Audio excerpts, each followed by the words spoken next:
This is Marco Reus. This is Shinji Kagawa. This is Nuri Shahin.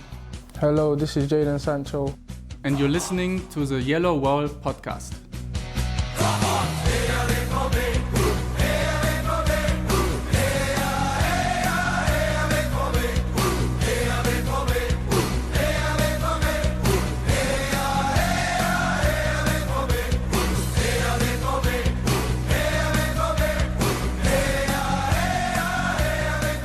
Hello and welcome to episode 502 of the Yellow Wall Pod. I'm your host. Alright. And welcome to Jackass. Hello and welcome to episode 502 of the Yellow Wall Pod. I'm your Stefan Moskan. Today we'll talk about Borussia Dortmund's Champions League exit, a 2-2 draw against Bayern, and we will preview Sunday's game against Borussia Mönchengladbach. Yes, I just decided to leave the outtake in because why the heck not? For all that and more outtakes joins me Lars Pollmann. Hello Lars, how are you doing? Hello Stefan, I was actually trying to come up with a way in which you couldn't take out your bungled first intro, so I'm glad it's being kept in. I'm fine, how are you? Yeah, I'm doing very well. Thank you. The sun is shining. I actually just opened the grilling season at our house. You are German after all. Yes, although I did make a very juicy hamburger. I don't know how German that is, but it's in the name, Stefan. I think Americans call it steamed ham. Not quite. Anyway, before we further digress, why don't we talk about Borussia Dortmund bungling out of the Champions League? No, but in all seriousness, I think we can all be proud of the performance that Dortmund showed on Tuesday, and obviously it's easier to come out with your head held high if the head has been decapitated in the previous leg. It gave us a little bit to dream about for a few minutes before Pennsylvania scored an own goal, and it, at least in my book, was probably one of the better performances, if not the best performance of this season, and shows you where the ceiling of this team can be. And I think a lot of people are a little bit annoyed that we don't have the baseline closer to the performance that we saw against Barcelona. Nevertheless, let's start from the top, Lars. Kovac did switch back to the back five. Julian Brandt was not in the squad. Chukwuemeka, I think, who would have started in his position, was also out with an injury or whatever. Emre Can was also rested. Riasson, as far as I know, was also not in the squad, but at least he didn't start. So it was Bensebaini as the left center half. Then we had Anton and Süle in the back line. And then, of course, the wing backs were Svensson and Koto. I thought that that was the right call, and we all, and pretty much everyone else, criticized Kovac for his lineup away to Barcelona. So what did you make of the lineup and the approach of this Dortmund team entering this game? First of all, slight correction. Obviously, Julian Brandt came on, so he was in the matchday squad, and Riasson was as well, just wasn't used as a substitute. Okay. I think it's a bit of a misnomer to say Kovac went back to the back five, obviously, in terms of the first leg against Barcelona, but they had the Bayern game in between where the back five, or back three, however you want to put it, once again worked reasonably well.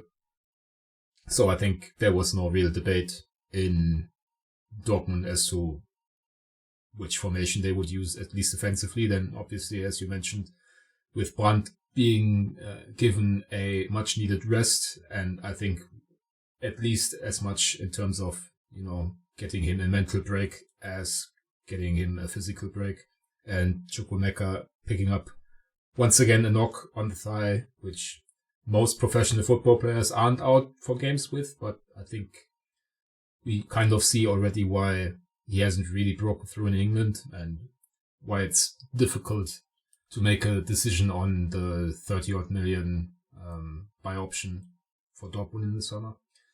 They kind of had to scramble a little bit, and for the first time from the start this season played with all three of Adeyemi, Bayer and Guirassy, which obviously makes some sense given the high line Barcelona play with and Dortmund were chasing a game.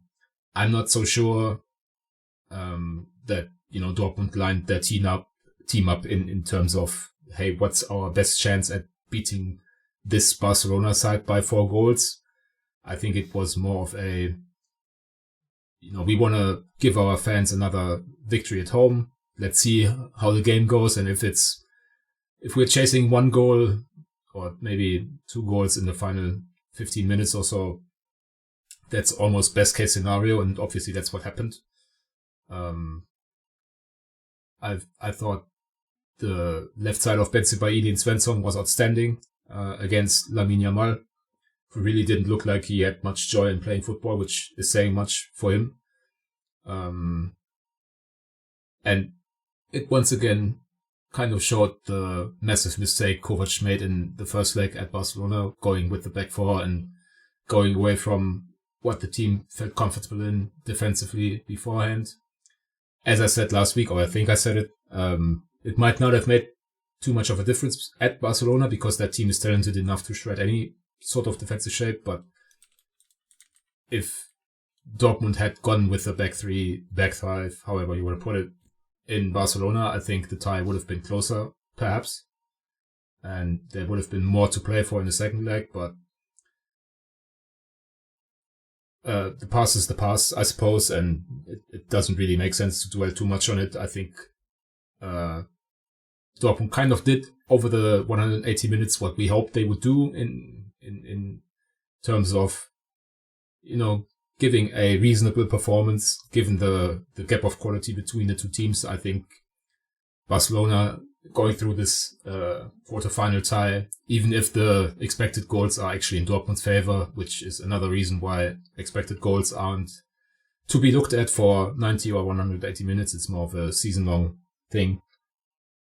I think Barcelona were obviously the better side than Dortmund, even over the 2 legs. I think Barcelona had 25, 30 good minutes in Dortmund. Dortmund had 25 good minutes in Barcelona, and then the rest was kind of dictated by the home teams. I think you said something like this showed Dortmund's ceiling. I think that might be a bit of a too high of a standard to set for them to show this level of performance every game, basically, because I think the circumstances were quite important. This being possibly the last Champions League game for at least, 15 months or so. It being Barcelona on a Tuesday night in the Westfalenstadion, I think we can't really expect a team to bring that level of intensity for a Saturday afternoon match against FC Augsburg or whatever. Obviously, that would be an ideal scenario, and I guess the best teams in the world are able to bring that level more often than not. But in terms of this Dortmund side, I would agree it was probably, given like the quality of the opponent and all that, I think this was probably their best performance of the entire season. Better than, beating Union Berlin 6-1 or 6-0, whatever it was, or Celtic 7-1. Because it was still Barcelona, and it's not like Hansi Flick rested his entire front 3 or whatever. I think the only changes were in defense, where Balde was injured and Inigo Martinez was on 2 yellow cards, and they didn't want to have him suspended for a possible first leg in the semifinals. So it was still Barcelona, and Dortmund did very well against them. And I think what most people said after the game, be it Niko Kovac, be it Niklas Süle, is we have to take the positives from this game and this tie and get as much out of it for the final 5 games of the Bundesliga season as possible, and then let's wait and see. I think if they take heart from this performance and beating Barcelona, being the first team to beat Barcelona in 2025, maybe it's good enough to have the kind of run-in where you can actually dream of getting back into the Champions League next season. But I still doubt that because of the gap to Leipzig in 4th. Yeah, for sure. It's not really realistic that Dortmund play for the Champions League spots this season. But that being said, I still think this game should be some sort of motivating factor to qualify for the Champions League, be it this season or the season after, because I think it's once again demonstrated how powerful the Westfalenstadion can be on a Champions League night. I think the atmosphere was absolutely insane, and you talked about the ceiling of the team. If you want to talk about the ceiling of the atmosphere, obviously Dortmund fans will not replicate this sort of atmosphere, as you said, for a random Bundesliga fixture. It just that's just not how things are. You have to see it also in the context of the fans being there a little bit more than for other games, and I think that really did help push the team on. But yeah, I want to experience Champions League nights like this as many as possible in my lifetime. So I really hope that Dortmund manage to return. And it's also nice to see that even Barcelona, who I at least consider right now the best team in Europe, coming to the Westfalenstadion with a 4-0 cushion, still had a little bit of a nervous face, let's say. Their win was, I don't know if it was ever really in question, but at least you felt the momentum shift a little bit, and I'm sure they were not as comfortable as they would have liked to have, and that alone is a positive, because if you put it in context how Real Madrid fared against Arsenal last night, you did not see Real Madrid coming anywhere near as close to where Dortmund came. So that, at least for me, is a positive, although it doesn't count for anything in the end. That was really nice, and of course, shout out to Sergio Guirassy, who now has set a new Champions League record with 11 goals and has become the first African player to score 12 goals in his 13. Was it 13 now? Yeah, it was 10 before, which was equaling Haaland and Lewandowski for the Dortmund record, and now he got both the Dortmund record and the African record. I'm looking at the tweet from Opta France, but obviously that was tweeted like during the game. So yeah, he scored another one. So yeah, he is now obviously at 13 goals. Duh. But yeah, that's also a really cool achievement for him. And just goes to show how good he is. But also, that being said, Guirassy could have had maybe 5 goals in this tie. I mean, the one shanked chance that he had in the first leg, in the first half, was absolutely ridiculously bad. But yeah, still shout out to him, because that is still a nice feat and a nice record to earn. And yeah, did win the Lewandowski versus Guirassy battle, I guess. But yeah, again, what I really liked overall about this performance, you just highlighted the fullbacks and sort of center half with Bensebaini and Svensson. I thought that the entire team pressed incredibly well, really did not give Barcelona as much opportunity and breathing space as they often had, and the tenacity was really present throughout the pitch, which obviously is something we haven't seen as much, which is why I talked about the baseline of this Dortmund team and hoping they raise it a little bit. Niklas Süle, I think, said after the game that this was, I don't know if he said first time, but certainly one of the few times where everyone fought for each other, and that sort of reveals a little bit how the season is going so far. I also thought that Pascal Groß had a really amazing game. And yeah. Outside of letting Fermin Lopez run completely free before the own goal, which kind of killed the tie. I mean, yeah. If we are going to chastise Julian Brandt for his involvement in both goals for Bayern on Saturday, then Pascal Groß also had a massive impact in those terms. But I would agree. Otherwise, he was one of the standouts. But to be honest, there were so many. Like Guirassy obviously scoring 3 goals. I already mentioned Bensebaini, despite the own goal. Svensson was incredible. Groß. So I think I do player ratings right now for my work thing, and I think the worst grade I gave out was like, it would translate to a C+ or whatever. So, yeah, good game. Who did get the C plus? Bayer didn't really do much, and obviously, I mean the free header he got would have been waved off for offside, but it was still not greatly taken, and he had the least attacking impact, let's say.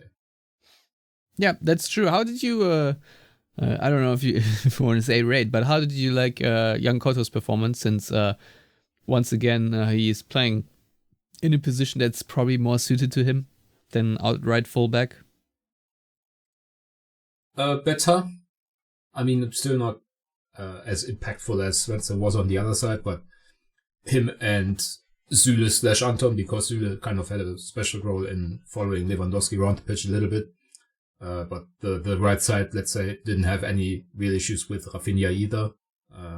But I think Svensson did more attacking wise than Kauto did on the right. But I think given, how shot his confidence is and how little he's actually played under Kovac, any game where Kauto isn't a weak link right now is probably a positive, and he'll need the short summer break to just, relax, get his head back into the game perhaps a little bit. And then, if Niko Kovac stays the head coach for next season, I think we can more or less guarantee that the back 3, back 5 is going to be their main system next year. And then obviously Kauto is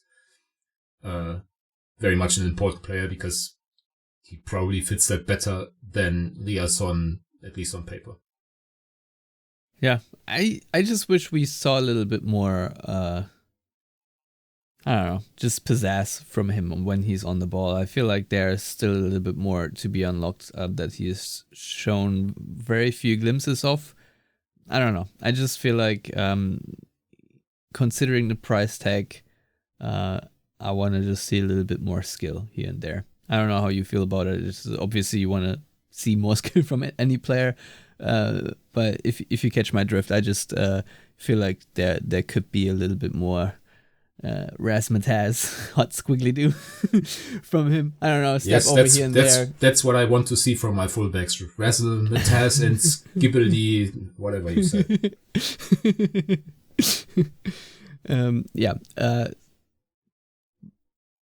But hey, Dortmund did play really well. Some subs also did make a good impact. Duranville, for example, set up the third goal, and in a way with a nice dribble. That was the Razzmatazz hot squibbly do I wanted to see. So we got that way. In the end, you can, I don't know, bemoan the wastefulness of Dortmund, bemoan the boneheadedness in the first leg and the defensive errors. I think overall, Dortmund, were the inferior team. That was clear. Barcelona will move on. I wonder how they fare for the rest of the Champions League, because they do have a weak point, which is their defense. I think that they can be exploited quite well, especially with their high offside line. I feel like previous Dortmund teams that are a little bit better at counterattacking probably would have taken better advantage of the high line, because the timing on these passes were just always a little bit off. I wonder how, I don't know, Marco Reus or Aubameyang combination would have handled this. But, nevertheless, I think it leaves a good taste in your mouth for the sort of last Champions League game for however long it's going to be. Also, I guess we can move on to the next game. I am not entirely heartbroken with a 2-2 draw away to Bayern Munich. I obviously am aware that Dortmund in the run for, I don't know, the Champions League spots or Europa League spots or whatever it's going to be in the end, clearly need all 3 points, but still a relatively good performance if you compare it to the 10-year average. Lars, what do you make of that particular performance, especially at the back of the 4-0 loss away to Barcelona? I'd argue the first half wasn't much better.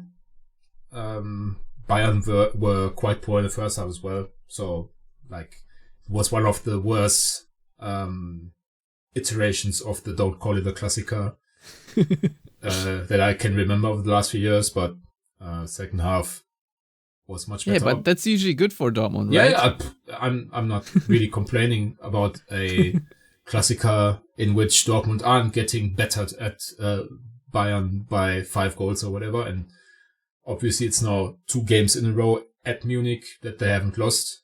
So things are looking up in that regard. The curse has been broken. Yeah, I don't know about that.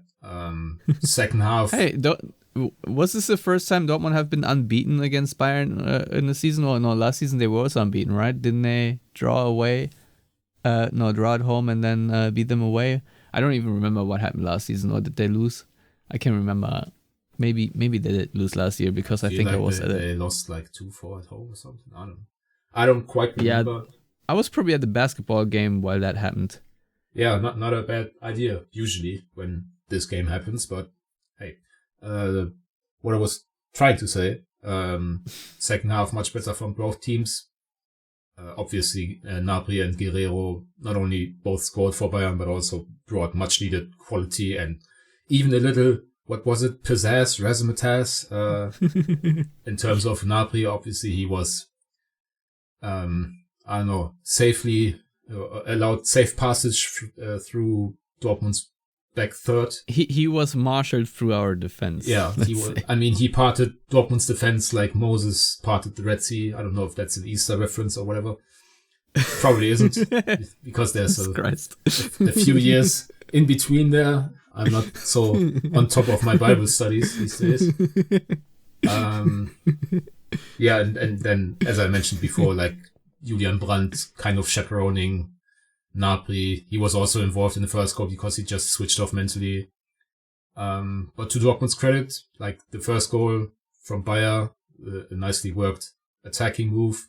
Basically the first thing they did offensively in the entire game.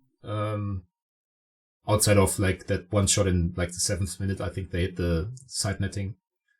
And then the second goal after a set piece, which has become a bit of a strength recently, even without the GOAT corner taker in Nico Schlotterbeck, because they also obviously scored from a Svensson corner against Barcelona. So whatever they're doing on the training pitch with their special coach from England, whose name I've sadly forgotten right now, seems to be working.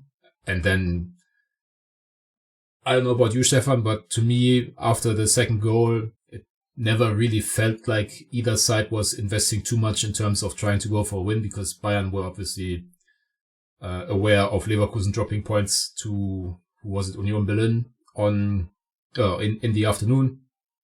Dortmund, as you already mentioned, sort of come away quite gladly with 1 point from Munich. So game wasn't like on a knife's edge, I would say, in the last however many minutes after Anton scored that scrappy goal from what we should also point out, a fairly amazing piece of skill from Guirassy. That double touch before I don't know if we would call it a bicycle kick or however. I think there's not a lot of like tall center forwards in the Bundesliga whom I would like to see try that, and Guirassy actually pulled it off. Orbik made a good save, and then Anton bundled it home. That was kind of amazing considering how tall and lanky Guirassy is. No, absolutely fantastic skill. It looks so much better in slow motion than in real time also, because it just, I don't know, just this double touch, as you said, it's a little bit mind-boggling. I'm not gonna lie, to have this amount of control with I don't know who the center back or defender was that was pulling on him the entire time, but yeah, really shows how much touch Guirassy has, and yeah, I'm just glad that Anton actually finished it, because I've seen these chances just be sort of passed back into the hands of the goalkeeper that's already laying on the ground so many times. So the fact that he managed to just punt it into the roof of the net was good to see. But yeah, amazing footwork from Guirassy there. And yeah, I think Guirassy had a bit of a rough patch, if you will, but I think we can declare this as over as of right now. He's looking better overall, and I also like that he's being paired now more often with an Adeyemi or a Bayer next to him in attack. I think that makes way more sense to have two central strikers like that. In the Barcelona game in the first leg, he was very much isolated. I thought he was very often on an island, like his flick-ons or layoffs or whatever all sort of went to nowhere and nobody. So, this is also another nice feature of the back five that Kovac has also decided to play two strikers up front. Or three. Or three, yeah. Was it more of a 3-4-3 system against Barcelona's second leg?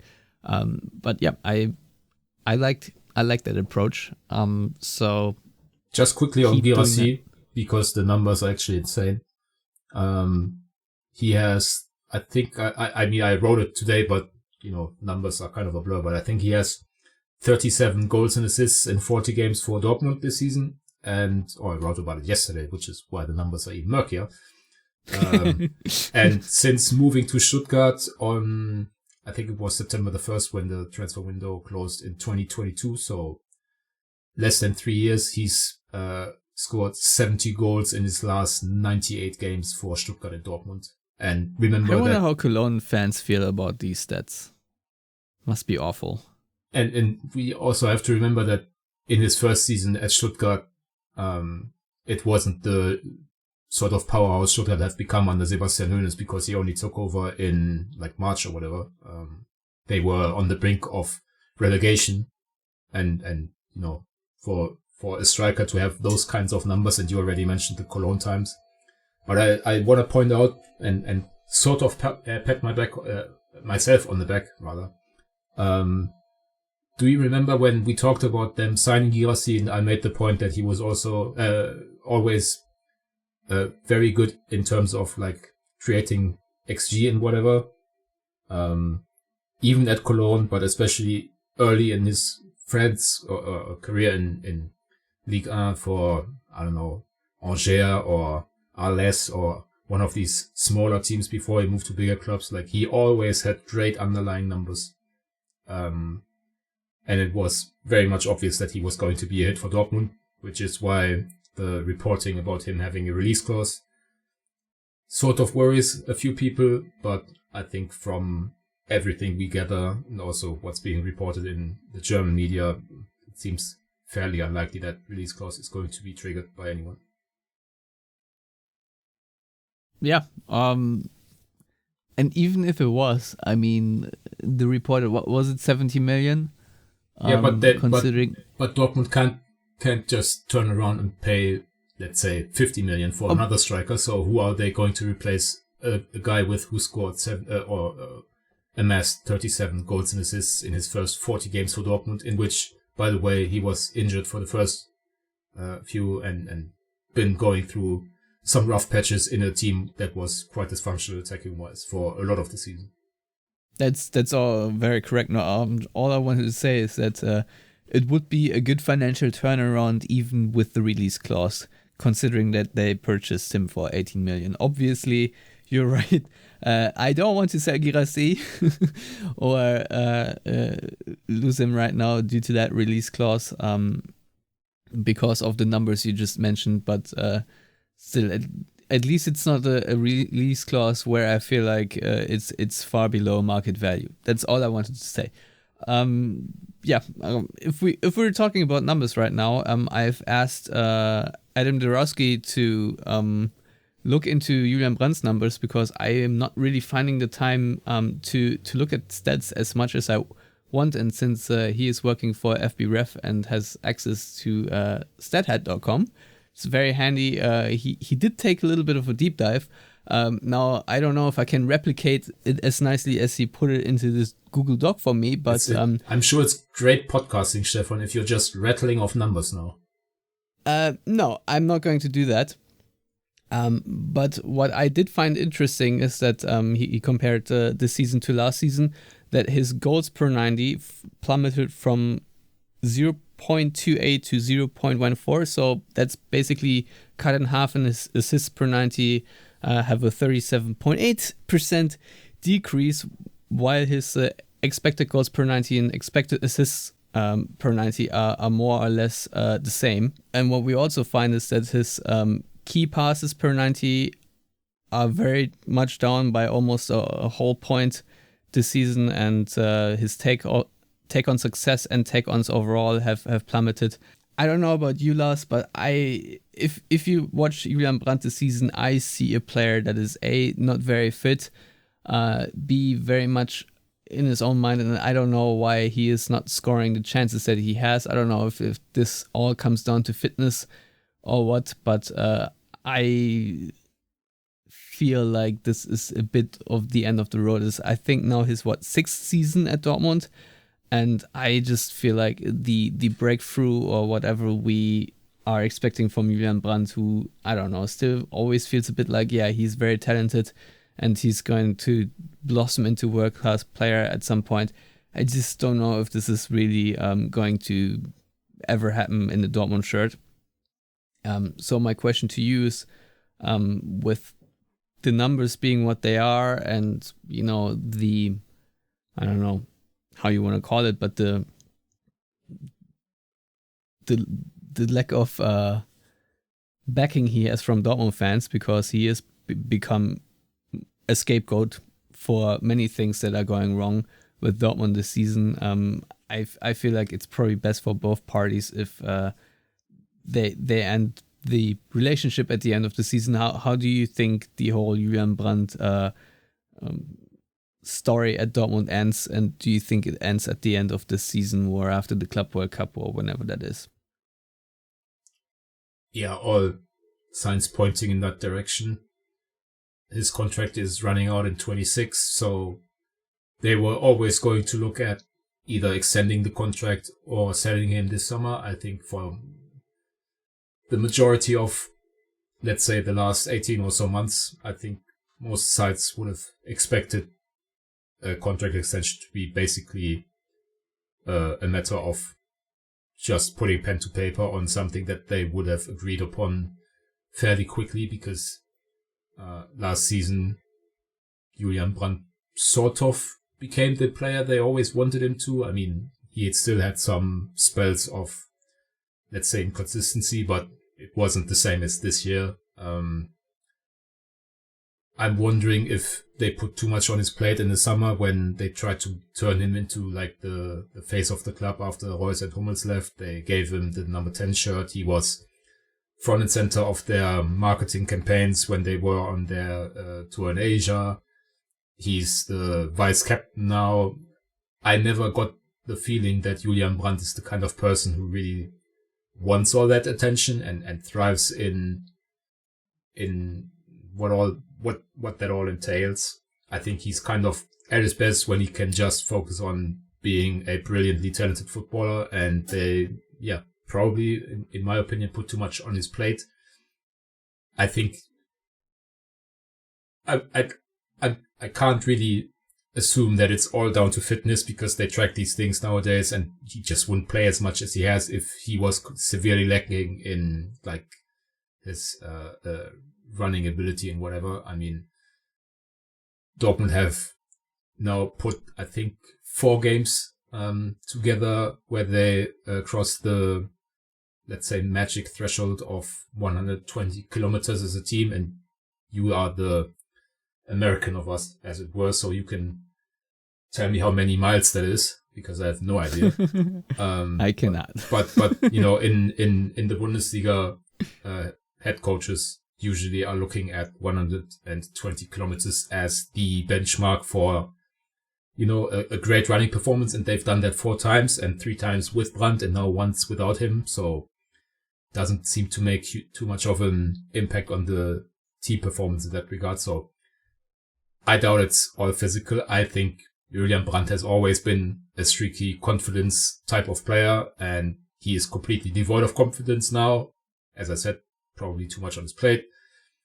Had like a bad spell, and I think we also touched upon this like a few times already, that he's basically become what Emre Can used to be, the scapegoat, as you said earlier. Like when Dortmund aren't doing well in a game now, everyone says, well, yeah, they played Julian Brandt. Why does he have a carte blanche to play in the starting 11 all the time and all that? And that's the same stuff that happened when Emre Can didn't play well in defensive midfield.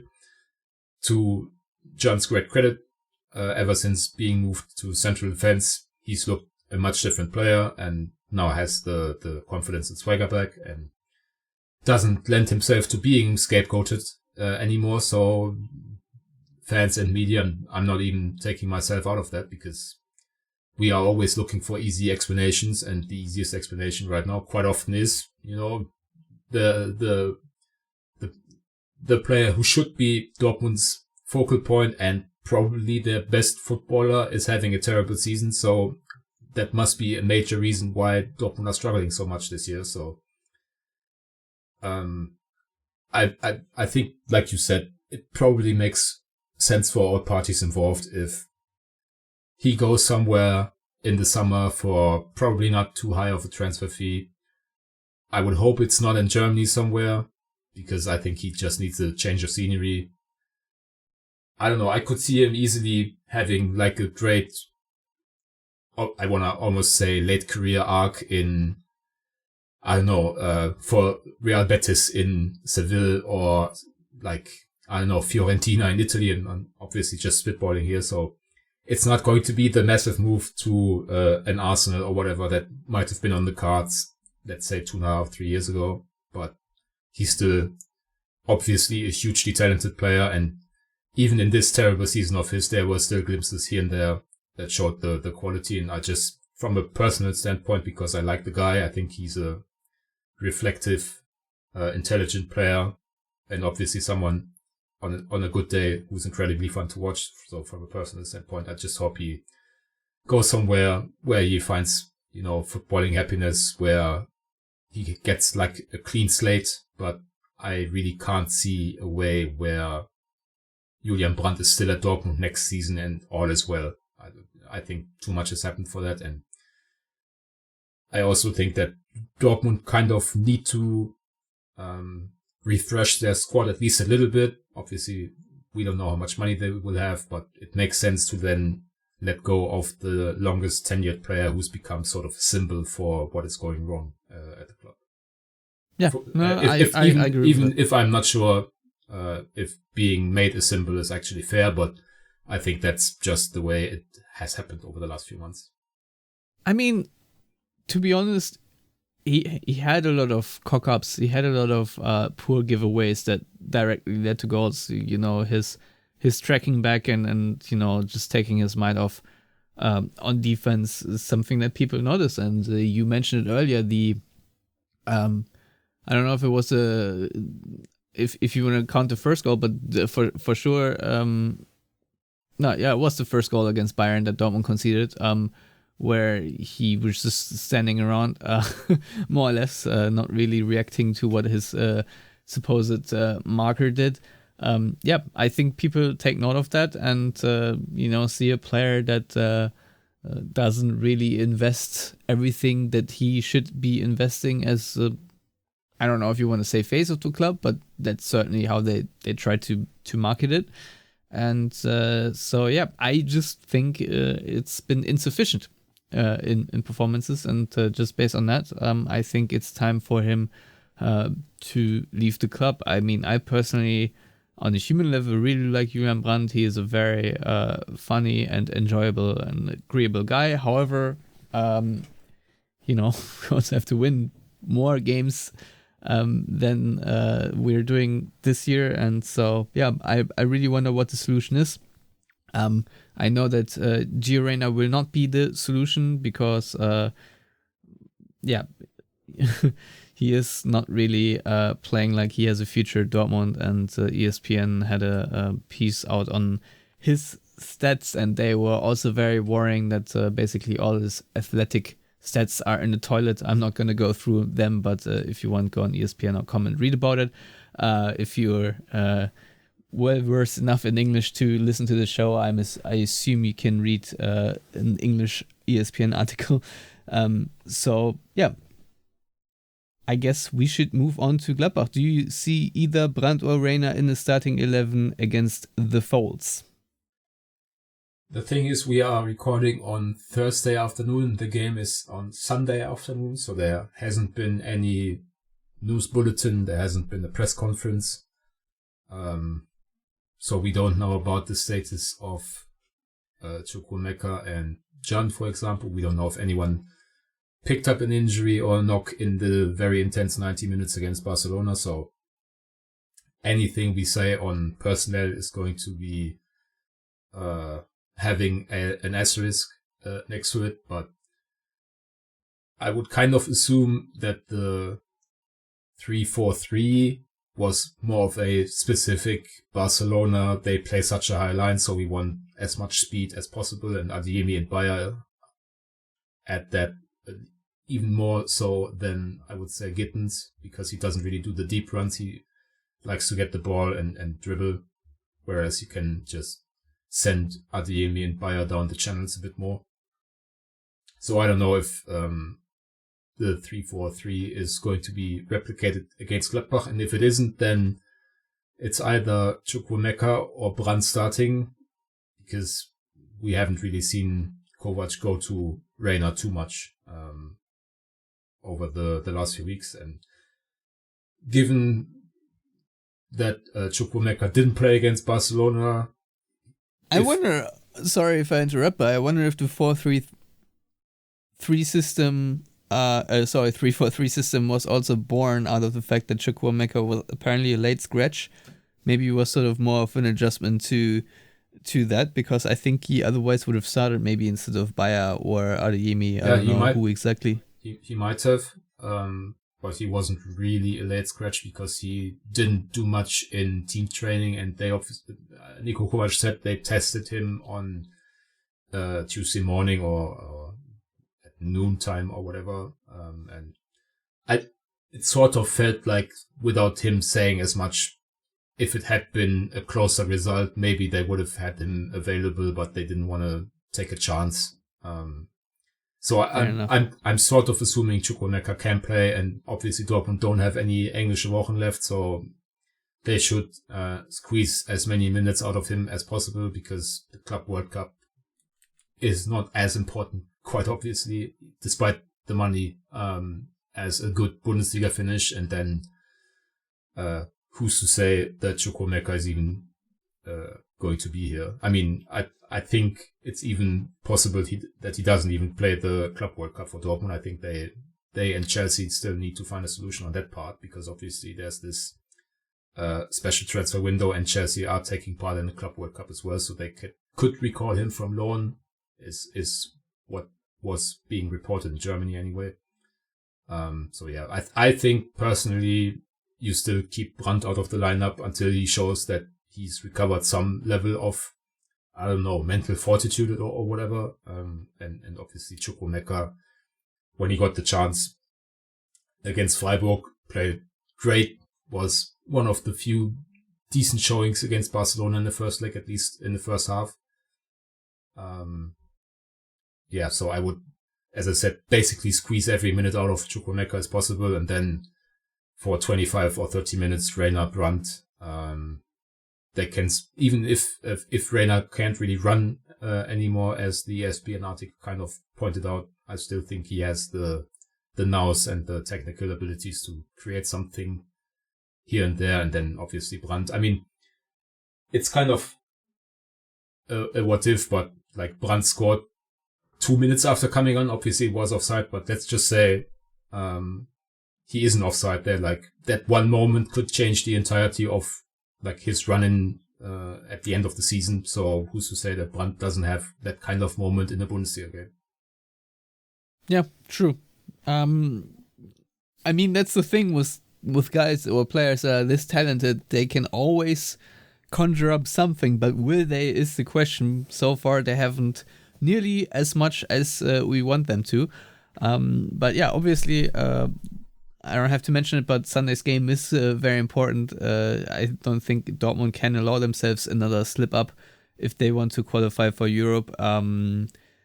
Obviously with the 5 games left, I don't know if they are going to win out, since they also have to play against Leverkusen, and they also always struggle against Hoffenheim, although not as much recently as they did in the past. But the team right in front of them, Gladbach, are also the team right in front of them in the league table. 44 points to Dortmund's 42. It's still crazy to think that Dortmund are 8th right now with 5 match days to go, and I think their maximum points amount is like 57 points. So not great, but I also don't think that is the amount that will be enough to qualify for the European spots, even if they win every game. So what? Yeah, that's you don't think 57 points gets you 6th? No, I mean, Champions League. I think if they score 57, they will probably finish 5th or 6th. Yeah, I very think likely, so but I don't think it's going to be enough for 4th place, is what I was trying to say. Sorry, Lars. So yeah, that being said, I want to still feel good about my weekends, the coming weeks. So I want for Dortmund to keep the momentum. I mean, overall they've done quite well recently, and Gladbach just have not. They have drawn away to St. Pauli and then recently lost at home 2-1 to Freiburg, and that's maybe a little bit of a slide. I hope that continues for them in Dortmund as well. It's an interesting season where a lot of teams, have their little moments and then fall off again. Wolfsburg were hot shit for a minute, and now they're, I think, in the second half in the table somewhere. Freiburg are still doing well, Mainz is still doing well, but Mainz are also not in the top 4 anymore. So it's really interesting toward the end of the season. I think Werder Bremen are a little bit on the up right now. So let's see if they leapfrog Dortmund at any point in the run-in. If you look at Dortmund's remaining games, I don't know if you want to predict them all, but where do you see Dortmund's slip-ups? Or do you think Dortmund are just going to pounce everyone, considering that even Leverkusen are struggling a little bit here and there? I mean, for a team that hasn't won 3 games on the spin the entire season, to say they are going to go, what is it then? On a 6-game winning streak. Yeah, 7 wins and 1 draw in the final 8 Bundesliga games is sort of insane. It is, yes. But obviously there are shades of the 2021 season when Terzic was caretaker. They were 7 points behind Frankfurt with 7 match days to go, and then it wasn't really a contest on the final match day. I think they didn't have any real danger of missing out on the Champions League spot on match day 34. So it sort of feels like that, but then again, this Dortmund season is hard to predict in those terms. So I actually watched both Gladbach games you mentioned. They were terrible in both. Very lucky to come away with a draw at St. Pauli, and very much the second best side against Freiburg, whom obviously we've seen recently. And I wouldn't necessarily say that Freiburg are in the greatest nick of form themselves. So to make matters worse for Gladbach, I think they have an absolutely abysmal record coming to Dortmund over the last few years. So I'm optimistic for that one. But then, as you said, they are going to Hoffenheim, always tricky. Then it's Wolfsburg at home. I mean, that Wolfsburg might have a new manager by then, because Ralf Hasenhüttl, it seems like he might not even make it to the end of the year, and then end of the season, and then he's more likely than not going to be replaced. So let's say they lose both games until then, and they might already have a caretaker manager, which throws the form table kind of out of the window. The game at Leverkusen, the way things are going right now with Leverkusen, could easily be that they don't really have a chance at the title by then anymore. So maybe their intensity levels drop a little bit. I don't know. And then Kiel on matchday 34 at Dortmund. It's going to be a ridiculous game against Kiel. I already know it's going could easily be Kiel already being relegated, and we've seen that a few times over the last few years with relegated teams late in the season against Dortmund kind of just giving up. But it could also be, given that Bochum and Heidenheim haven't scored too much, although Heidenheim has been decent in the last few weeks, but Heidenheim are playing Bayern this weekend, for example. Could easily be that Kiel are fighting for survival or, 16th place and the relegation playoffs on the final match day. So who's to say what happens there? So if you're asking me whether they'll score 15 points, I'll say there's no chance in hell this season. But then again, I mean, there's always a chance. But I would say more realistically, we are looking at 3 wins, 2 draws, maybe 4 wins and a defeat at Leverkusen, something like that. I don't think they're going to have like a slip up against Hoffenheim or Wolfsburg, even though I already mentioned why that might be the case. But I think they've sort of turned a corner, performance wise. I like the intensity levels. I already mentioned the running stats. They've now outran their opponent by like 3 or 4 kilometers, which is quite a bit in every game since the international break. Yeah, we'd win the league if it were called the Rundesliga.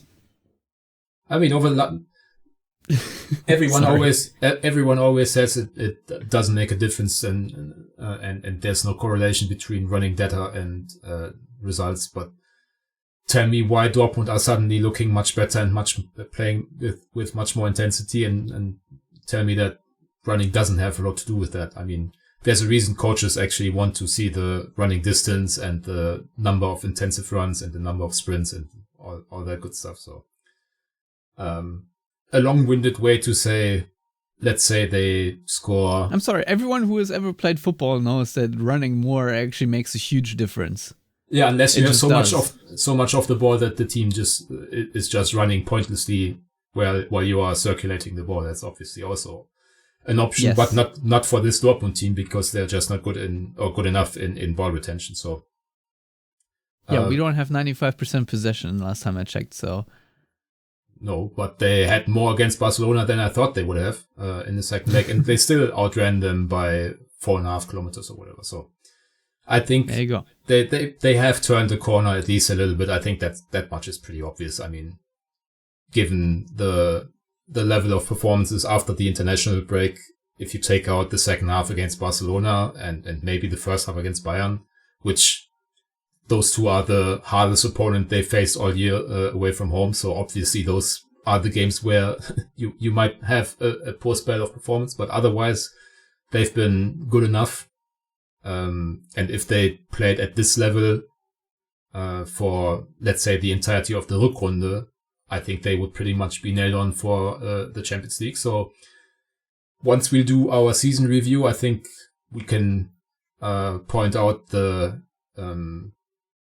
decision to not let go of Nuri Sahin after the first half of the season and getting in or having the bad start to 2025 under him is probably what will keep them out of the Champions League this season.